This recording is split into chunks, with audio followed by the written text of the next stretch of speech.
Hi, everybody. Welcome to the 8th Insider Threat podcast from STEALTHbits Technologies. Today, we're going to be talking about threat protection and specifically the impact threat protection had at the Ignite conference last week. It was last week, right, Adam, right? Yes. Well, last week, if you're watching this when we've recorded it. With me today is Adam Laub.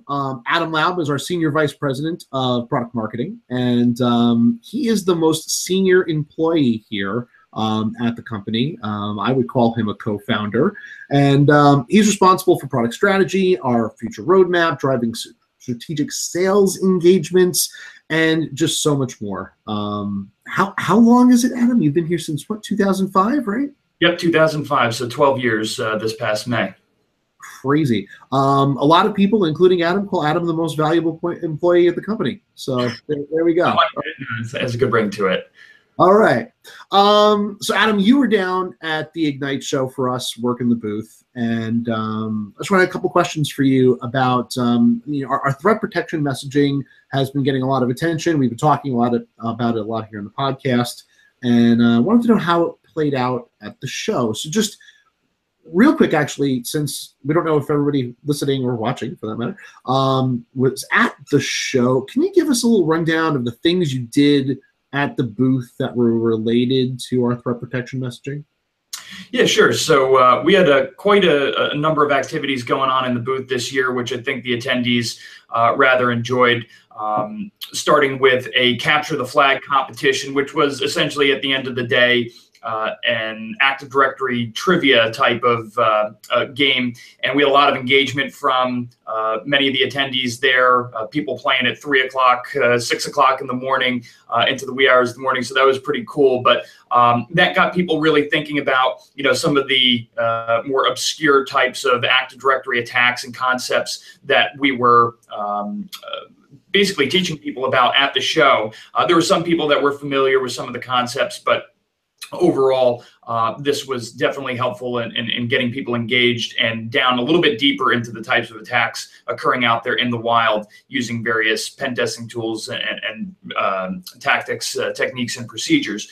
Other than that, we also had a red desktop, blue desktop attack demo where we had essentially the attendee go through the process of attacking our Active Directory environment using various PowerShell routines and other tools that we gave them.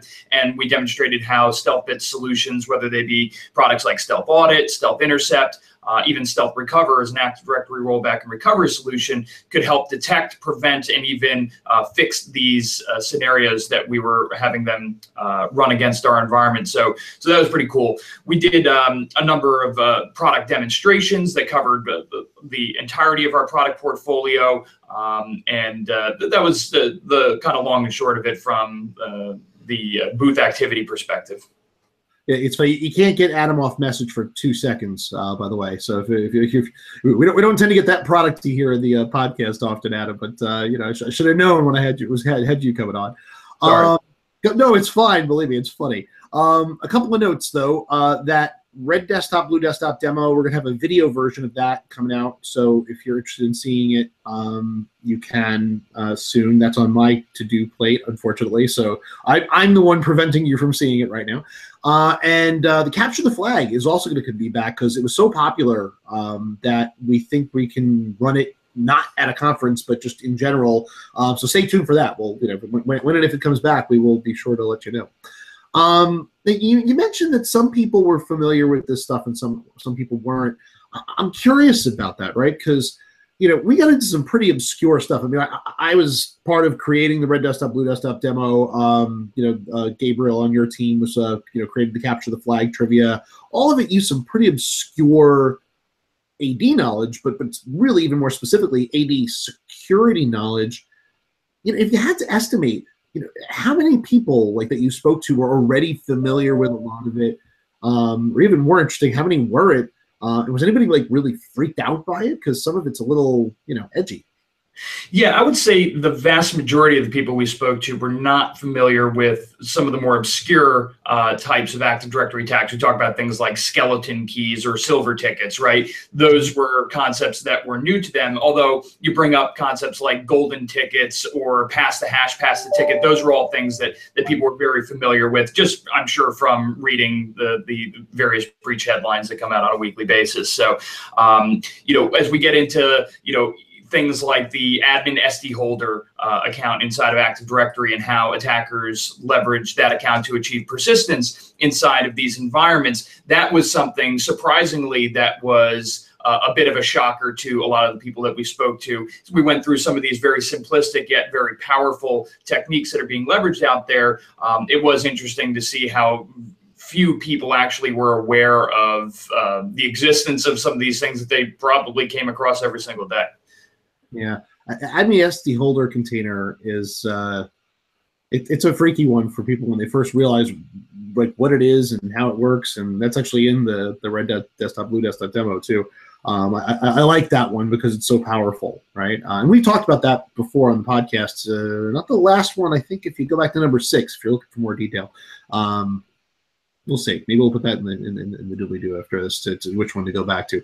But so the people you spoke to, right? I know one of the things that happens when I've had conversations with people about this stuff is they instantly respond with, well, I'm already running Carbon Black, or I'm already running, I have FireEye. So they think, I don't need any of these protections because I have those protections.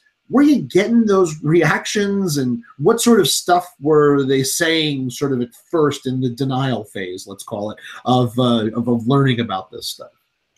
Yeah, a lot of the conversations were very cordial, so I don't think we got a ton of pushback on some of these concepts. But certainly that's always a rebuttal when you talk about the potential that somebody might not be aware of something going on in their environment. And I think anybody that's realistic about information security these days understands that a layered approach is absolutely the best one, that you can never have too many safeguards in place to prevent the attackers from doing what it is that they want to do. And essentially it comes down to putting hurdles in place that make their lives more difficult. I think you actually spoke about that very concept on one of your previous podcasts. Maybe it was with Gabe or Jeff, I don't recall. But yeah, I mean, where there's a will, there's a way, it seems, in this world. Well, if they want to get in, they're getting in, yeah.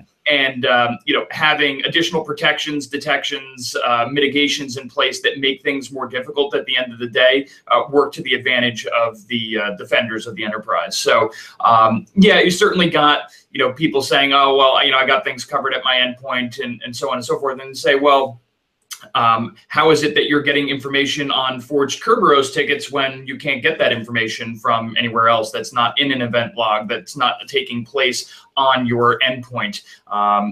Once you kind of talk through some of the scenarios a little bit of a deeper level, then you get people to open their eyes a little bit more to the fact that maybe there is something additional they could be doing to safeguard their credentials and data.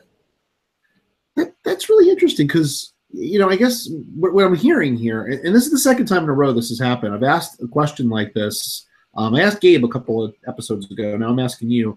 And I guess we're hearing less and less of the denial tactic. And I take that as a positive, right? I mean, I think that means that people are learning, as you said, right, the layers are better. I also think what's happening in part is that, I mean, I don't know when you might be listening or watching this, Mr. Audience member or Miss Audience member, but, Equifax just happened recently as we're recording it. And, that's just the latest name and all these big names, these big hacks. I think the stigma of raising your hand and saying, I don't think I am fully protected, right? I think I do need more. Maybe that's going away, right? And so people are more willing to be accepting when you say, hey, I've got this angle that you may or may not be thinking about that you ought to. Which I think the assertion that you are protected is becoming more and more unbelievable as well. Yeah. So, And actually, kudos to Microsoft for some of their leadership in this area, with their, whole mantra of assume breach, right?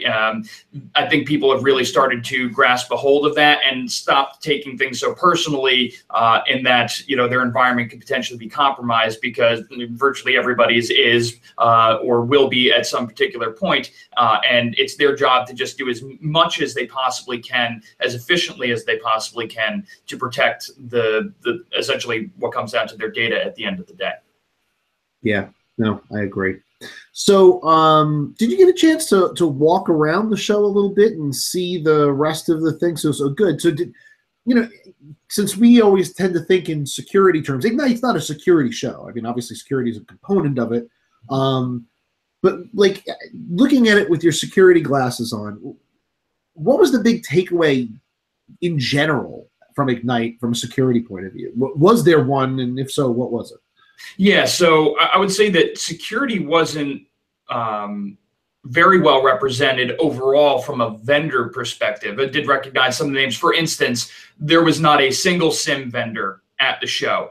You can make an argument. Yeah, IBM had a booth there. And certainly they were talking about QRadar. Micro Focus had a booth there, and with their acquisition of HP Enterprise Software, you've got the ArcSight piece in there, but we didn't see, Splunk or any of the other big SIM players there, which I thought was really interesting. Yeah, that's actually, Splunk was definitely there last year. I was there last year, so yeah. That's... Yeah, that was definitely notable. Certainly security had a big presence inside of Microsoft's section of the show. They probably had an eighth of the floor to themselves with all of their various booths. And by far and large, the Azure Information Protection was the leader from a security perspective. That was kind of front and center inside of their booth setup. And then I would say just overall, outside of that, a lot of security messaging seemed to focus particularly on Azure and Office 365. The rest of it, was, Skype for Business recording and, performance monitoring and those types of things that you would expect to see from various Microsoft vendors out there. Okay, so I think that brings us up to our time here. So Adam, thank you very much for coming on and giving us our some insights from Ignite. Insights from Ignite. Let's make sure I say that correctly. And if you, our lovely listener, wants to do more, there's a couple of things you can do. First of all, obviously, all of this information about threat protection has been in our ongoing attack blog series. Right now, we're covering file system attacks. And so you can go get more information on STEALTHbits.com about that. In fact, we're also about to do a joint webinar with Mr. Randy Franklin Smith from Ultimate Windows Security. So you can go register at ultimatewindowssecurity.com or at STEALTHbits.com for that. That will be this Thursday, the 4th, 5th. If you're going, but obviously you can always watch that recorded if you are listening to this after that already happened, so you've got a chance to go see it again.